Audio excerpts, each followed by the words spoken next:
Hello दोस्तों, मैं Sonu maths पर आपका स्वागत करता हूं। दोस्तों, आपकी पढ़ाई कैसी चल रही है? आशा करता हूं कि आपकी पढ़ाई बेहतर चल रही होगी। इसको और बेहतर करने के लिए मैं लेके आया हूं आपके पास कुछ ऑब्जेक्टिव प्रश्न हैं। आपके पास डेली एक वीडियो अपलोड होगा, आप इसको देखेंगे और अपने पढ़ाई को और ही मजबूत करेंगे। और 2024 में होने वाली एग्जाम में संभावित प्रश्न यहीं से आने वाले हैं। आप देखते रहिए। देखिए अगला प्रश्न, पढ़ाई को स्टार्ट करते हैं।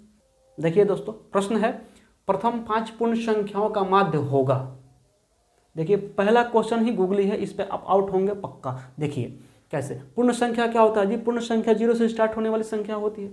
तो पूर्ण संख्या तो 0, 1, 2, 3 और 4। देखिए 5 पूर्ण संख्या हो गए। अब माध्य निकालने के लिए, यानी कि एवरेज, माध्य क्या होता है? एवरेज होता है। एवरेज निकालिए, 5 से भाग करेंगे तो देखिए टोटल जोड़ने पर 10 होगा और 5 से भाग करेंगे तो 2 आएगा। इसका आंसर 2।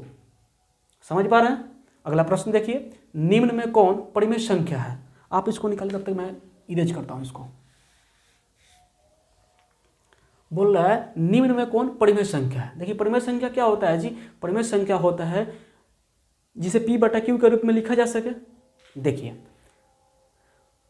√3 परिमेय संख्या नहीं है, +4 + √2 परिमेय संख्या नहीं है, √6 परिमेय संख्या नहीं है। देखिए ये √2 और √2 कट जाएगा। 2 क्या है जी? परिमेय संख्या। आपको इस बात को ध्यान रखना होगा कि और कटने वाला हो तो उसको काटिए, उसके बाद परिमेय संख्या देखिए या अपरिमेय देखिए। परिमेय संख्या होता है जिसे P/Q के रूप में लिखा जा सके, अपरिमेय संख्या होता है जिसे P/Q के रूप में नहीं लिखा जा सके। समझ पा रहे हैं? देखिए अगला प्रश्न देखते हैं। बोल रहा है कि 144 के अभाज्य गुणनखंड में 2 के घात हैं। 2 का कितना घात है जी? 2 का घात पूछ रहा। तो 2 का घात निकालने के लिए 144 आप फैक्टर तोड़ेंगे 144 का, तो केवल 2 मुझे चाहिए। तो इसका हो जाएगा 72, 2 से तोड़े, फिर 2 से तोड़े तो हो गया कितना जी? 36, फिर 2 से तोड़े तो हो जाएगा कितना? 18, फिर 2 से तोड़े तो हो गया 9। तो कितना तो हुआ? 1, 2, 3, 4, 4, 2, यानी कि option C is the right answer. यानी कि 144 में 2 का घात 4 है। अगला प्रश्न देखिए। पहले आप वीडियो को पॉज कीजिए, पहले आंसर लगाइए, आंसर कमेंट बॉक्स में लिखिए और उसके बाद मेरा वीडियो देखिए मैं कैसे सॉल्व कर रहा हूँ। आप ऐसे कर पा रहे हैं या नहीं? देखिए निम्न में कौन सा अभाज्य संख्या है? अभाज्य संख्या क्या होता है जी? फिर क्वेश्चन आ गया, अभाज्य संख्या क्या होता है? जो स्वयं और एक के अलावा किसी अन्य संख्या से विभाजित ना हो, उसे क्या बोलते हैं जी? अभाज्य संख्या। देखिए आपको मैं बेसिक नहीं पढ़ा रहा हूँ, बस आपको क्वेश्चन बनाना सिखा रहा हूँ, कैसे बनाया जाता है ऑब्जेक्टिव क्वेश्चन। देखिए 91 क्या होता है? आप विभाज्यता के नियम अगर पढ़े होंगे मुझसे, मैं ऑफलाइन क्लास भी लेता हूँ, अगर मुझसे पढ़े होते तो आपको मैं बताता हूँ विभाज्यता के नियम कि चेक कैसे करते हैं कि कोई संख्या किससे कटता है नहीं कटता है। देखिए 91 कट जाएगा, 91 कट जाएगा तो अभाज्य संख्या नहीं है, भाज्य संख्या है। 2 से 13 कट जाएगा, 3, 2, 6, यानी कि 6 3 से कटता है भाई।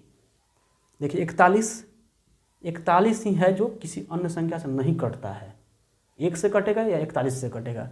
देखिए 501 है तो 5, 1, 6, 6 कट जाएगा। 3 का विभाज्यता का नियम क्या है? संख्याओं को योग जोड़ लीजिए और 3 से देख लीजिए भाग करके कट रहा है नहीं कट रहा है। तो देखिए 5, 1, 6 कट जा रहा है, तो ये क्या है? भाज्य संख्या, इसलिए option C is the right answer.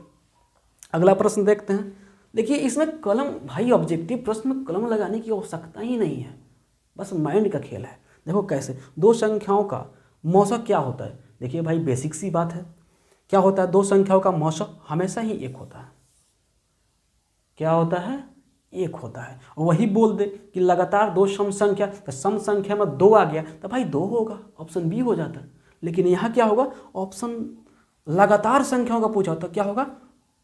Option D is the right answer. देखिए अगला प्रश्न, इस देखिए 2 तरफ मैं लिख दिया हूँ कि थोड़ा सा क्वेश्चंस कुछ टेक्निकल प्रॉब्लम है, इसलिए क्वेश्चन बोर्ड पे लिखना पड़ रहा है मुझे। देखिए 6 नंबर प्रश्न, एग्जाम सामने आ गए हैं भाई। 14 तारीख से एग्जाम भी है, 15 तारीख से एग्जाम है। 14 को तो सरस्वती पूजा है भाई, उसकी भी तैयारी में आप लगे होंगे, मुझे पता है।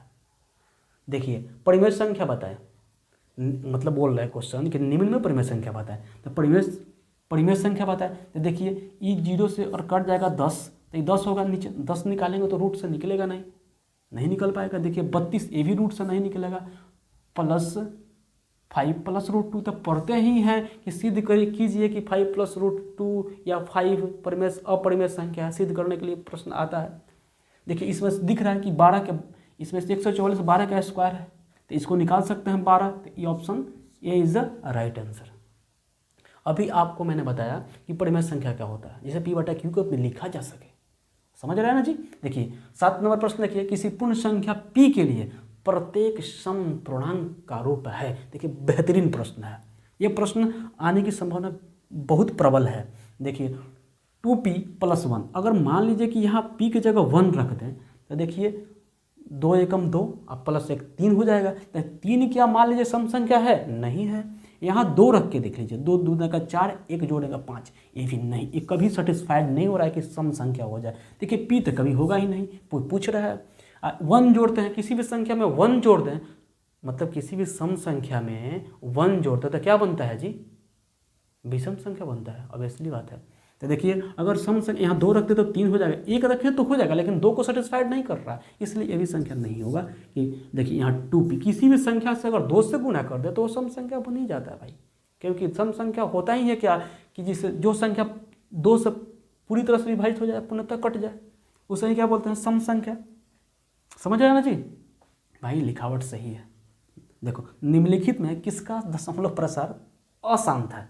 क्या है जी? अशांत है। निम्नलिखित में, फिर से वो पढ़ रहा हूँ, निम्नलिखित में किसका दशमलव प्रसार अशांत है? देखिए इसका एक प्रश्न निश्चित ही आपको एग्जाम में देखने को मिलेंगे। देखिए कैसे, 13/50 23/50 है। 23/50 के अंदर क्या है? 2 और 5 ही दिख रहा है, बाकी कुछ नहीं दिख रहा है। 2 और 5 दिख रहा है आपको, और देखिए यहाँ 7 दिख रहा है, यहाँ 7 का मल्टीपल है ना जी, 243, 7 का मल्टीपल, यहाँ 7 दिख गया, तो यही जो है अशांत है। ऑप्शन यहाँ देख लीजिए, नीचे भी आ गया, थोड़ा सा दिक्कत हो जाएगा फिर यहाँ, थोड़ा सा 1 मिनट, सॉरी फॉर डिस्टर्बिंग। तो यहाँ बार है, इसको बार लगाना पड़ेगा, नहीं तो क्वेश्चन गलत हो जाएगा। देखिए क्या है, 25/1600, इसमें भी दिख रहा है 2 और 10 दिख रहा है। देखिए अंश से कोई मतलब है ही नहीं मुझे, बस हर देखना है कि बस 2 और 5 होना चाहिए, यानी कि जो संख्या दिया है उसका अगर फैक्टर तोड़े तो 2 और 5 के सिवा कोई अन्य संख्या दिख गया। दिखने का मतलब है भाई ऊपर कटने वाला तो काट देना है, अगर नहीं कटने वाला, अगर नीचे कोई 2 और 5 के सिवा कोई अन्य संख्या रह जाता है या है तो वह क्या? अशांत होता है। याद रखें, उसका दशमलव प्रसार अशांत होता है। आगे देखें, 0.012, 12 के ऊपर क्या है? बार है। यहाँ देखिए बार दिख रहा है आपको, बार दिख रहा है जी, बार। तो का P/Q के रूप में निम्न में कौन सा है? तो कौन सा होगा जी? P/Q 12 है, तो 12 को बार अगर हटाना है, 12 को तो 99 लगाना पड़ेगा। ठीक है जी, 99 लगा दीजिए, दशमलव के बाद 2 अंक है, तो अगर बार दोनों पे है तो 9 लगता है, अगर बार नहीं होता तो 0 लगता है, 1 पर 0 हो जाता, 100 हो जाता, लेकिन यहाँ तो बार है तो इसलिए 12/99 होगा। Option A is the right answer. समझ रहे हैं? अगला प्रश्न देखते हैं, निम्न में कौन सम संख्या है? निम्न में कौन सम संख्या? देखिए अब आ गया आपकी जो पढ़े हैं सम संख्या, आप कहाँ तक पढ़े हैं? देखिए सम संख्या क्या ऋणात्मक हो सकता है? हाँ जी हो सकता है, सम संख्या ऋणात्मक हो सकता है, तो इसलिए 20 क्या है? सम संख्या है, बाकी सब क्या है? विषम संख्या।